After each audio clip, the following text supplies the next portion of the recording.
So does that make sense? So right now, sounds like a lot of you down in this kind of stage down here. So how do we actually go and ask Johnny, the uncle, the money?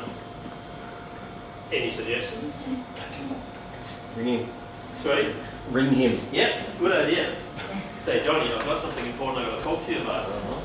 Right? What does Johnny expect to see? How much money he's going to make. Oh yeah, thank you. That's a good thing. Sorry. Yeah. Financials. Financials. How much financials? Depends a lot on Johnny, I think. Good point. Yes. Previous 3 years. Sorry? Don't they say like previous 3 years or whatever? What if you don't have 3 years? What if you haven't even started the business yet? You can't give him 3 years. Projections. Your story. Projections. That's right. Uncle Johnny is not going to put the money in based on whatever you've done in the last 3 years. Generally speaking, that would be very rare. What he does want to see is, okay, I'm going to give you $100,000 or 50 or whatever it is, and what are you going to do with my money? What is the chance of a return, and do I actually trust you with my money? So yes, he needs to see some financials, but yes, those financials can be quite basic. It doesn't need to be anything terribly complex. It does need to be reasonably structured, so it kind of makes sense, right? But it can be quite basic. The other thing that you should share with him is, what are you actually going to use the money for? Oh, Johnny, I've just seen this Ferrari and it's cheap for sale, so I want to go and buy it. It's not a great answer, right? And so you probably want to be quite specific and quite detailed with what are you actually going to spend his $50,000 on, because he wants to know that. Which is a fair and reasonable request, because it's like, okay, I'm going to give you 50, you're going to get money from anywhere else? Yeah, I'm going to go talk to our mom as well to see if we can get 50 out of her. Right, the old cow. But, you know, it's like, so you go, okay, yeah, I'll give her a call for you and see, we'll tell her to just give her the money. But with the $100,000, what are you actually doing with that? He needs, or they need to know that it's enough to get you from wherever you are now to get you to the next port of call. Because if it's not, then this is not just high risk, then this is insane, this is suicidal, right? Because they just give you money, might as well just chuck it in the bin. So you need to create clarity around what the money is going to be used for, what the stage the business will be in once that money has been spent. I.e., for the $100,000, I would absolutely perfectly have developed my software, it's going to be finished, and it's going to be, have done pre-market testing, we've done the beta launch, we'll be in market. That's a way of expressing that. We don't need a 20-page report, but we need something that expresses with that degree of clarity. And for those of you that are contemplating software, the normal rule applies that whatever the software developer says, multiplied by 2. Twice as long and twice as expensive. And that's if you're lucky, right? We get a lot of people that come to us that have already spent $100,000 to $200,000 to $300,000 on software development without getting anything out of it. Stuff that is lucky, stuff that actually doesn't work. But it doesn't need to cost that much. Software can be done cheaply. So you need to have create a high level of clarity around what that money is going to be used for, what is the likely outcome going to be when we get there. Make sense so far? So what else do we need for Johnny? Track record. Track record. In other words, have you run a business before? Yeah. It's your uncle, he should know that. Sorry? It's your uncle, he should know. Thank you for joining us. So on the stage here now we have Brendan, Gordon and Andrew. And hello Sarah. And can I ask each of you to just give a 1 minute, 2 minute introduction of who you are, why you're here today and so on and so forth. Brendan, do you want to start? Sure. You're sitting on the photo. Right.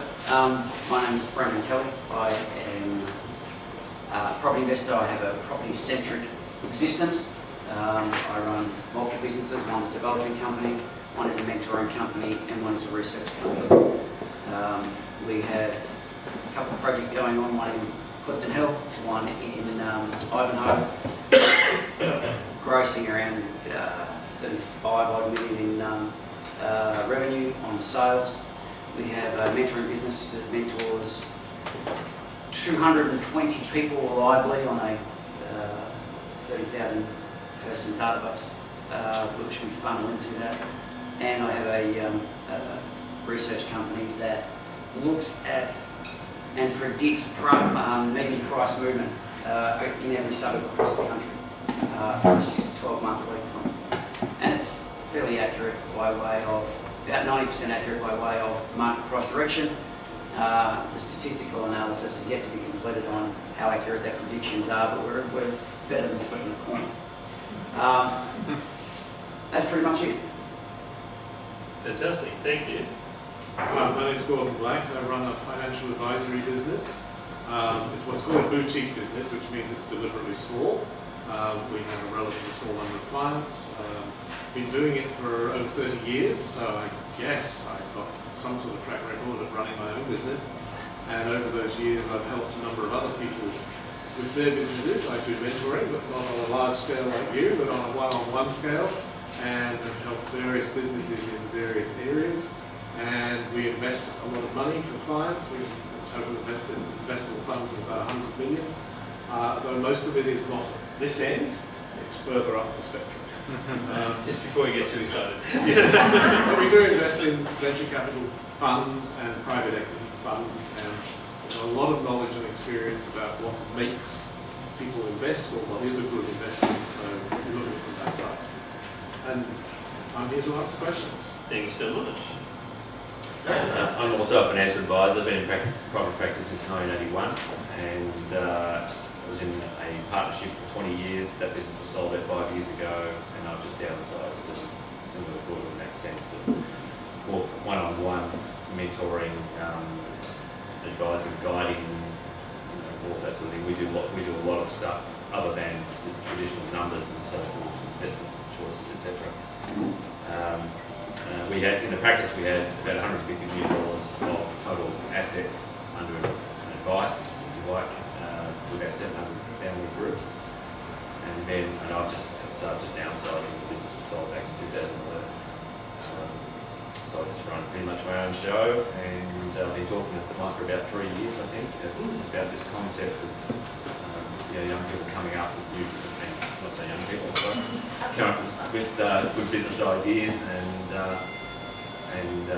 wanting to get some assistance and help. And hopefully, I know that we've certainly got the knowledge and the experience to be useful in that area. Yep, very good. And you know about me, so I'm not going to do it on the intro. So the purpose of the panel here really is, as you can hear, there's an overweight of financial understanding and information, and that is quite purpose and deliberate. And I guess the flanks here is sort of more about the coaching, mentoring side as to getting this thing sometimes tweaked and adjusted a little bit. So questions, let's open up the floor. Who wants to? Is there anyone that's brave enough to go first? What's your burning question? What do you guys look for in, like, when someone comes to talk to you? What are the sort of key attributes that you look for? Is it personal, or is it more based on the business case, or both? Purpose being, they come and talk to us for what outcome? Investment advice, or they're looking for. I understand you guys are, I guess, in different sections, but I guess in a generalised view. If I was to have someone came to me and said, "Hi, have I got a deal for you?" It's not simply an assessment of numbers, or that's critical. There is an assessment of personality, and experience as well. What do they bring to the table? There is the business model, the numbers, the ability to think this is the outcome, and working backwards from the outcome. These are the steps. This is where I'm at today. Yep. There is the dedication and the faith, the single focus to deliver on it. So there's firstly comes the headspace. Who am I playing with? And are they ready? Are they really in a place? Are they just full pipe dreams and motherhood statements? Yep. Or is there some real grunt behind the words that they're speaking? The language is critical. Yep. Having from that as an assessment even from the hi and the first meeting and the hello and how you dressed and what you look like, and through to, of course, they don't have to marry up the language and how they look, but packaged in. And then it's a matter of tell us what you're talking about, and then and that's the business numbers, that's the model numbers. And then it comes down to, okay, with them, what's in it for me? I give you, what do I get back? So there's a couple of key criteria. How much money do you want? So down, back, time, risk. Yeah? How much money do you want from me? When do I get it back? And not only are we talking about the whole lot, but when do I get back the money I gave you? And then when do I get the profit on the back of that? So down, back. And it doesn't have to be at the same time, but I need to know it's coming back. So that's how much do I get back. Then there's the when do I get it back. And then there's the risk. What is the risk to me? So as much as we talk about the forward planning and the pipe dream, we hear the pipe dream, then we talk about the reality, and then we talk about the worst case scenario. Consider 3 scenarios the whole time. In an ideal world, lovely. Yeah, let's all skip down the path and hold hands and swing into a very profitable future. Yeah. Then there's the reality. Okay, nothing ever goes to plan. There is always problems along the way. What are contingencies? What are the maps? And then there is, okay, what's the worst case scenario? For me, my dollars, my life, what's the worst case scenario? Is there a risk that I lose everything? And if there is, okay, great. Then I need to be really sure on your contingency plan. Yep. In the absence of a contingency plan or a fully abated risk assessment about what's going on with your business and how you mitigate those risks, there's okay. Given then that your risk assessment may not be as thorough, then I want a bigger reward. Because if I'm going to put money on the table and there's more risk associated with it, then I want to be compensated for the risk I'm taking on. So then what's the worst case scenario? From a property investing perspective, funding a property, let's say funding a development deal or some sort of property deal, just to give you some equatable scope, yeah? There are 4 broad categories of security. Trust me. Yep, let's shake hands, trust me, which is what Mike was talking about earlier. Someone throws $100,000 into a bank account because they can. Yeah, trust me. That's high risk. There are companies out there that will lend on that nature. Lending organisations will lend on that nature, yeah? So how much you need? $100,000. Great. When do you need it? Now. What do you need it for? I've got to close a deal. There's $1 million in the deal. I just need 100 to bet what I need to bet.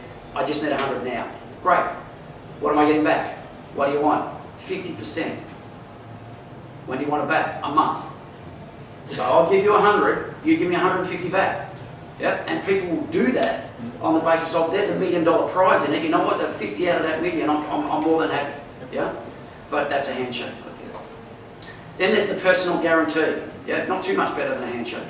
There's a personal guarantee. It's my firstborn child. Yeah. Well, it's a white piece of paper with ink on it. Sign here. Yeah, that's as good as a personal guarantee is. No, honest injured promise. Yeah. Scouts on it. It's a little better than a handshake. What it is a piece of paper, but the process of me getting my money back out of that should it go sour is I've got to take you to court. First, prove that the personal guarantee is worthy of being a personal guarantee. Having proved that, then I've got to prove that you actually owe me money.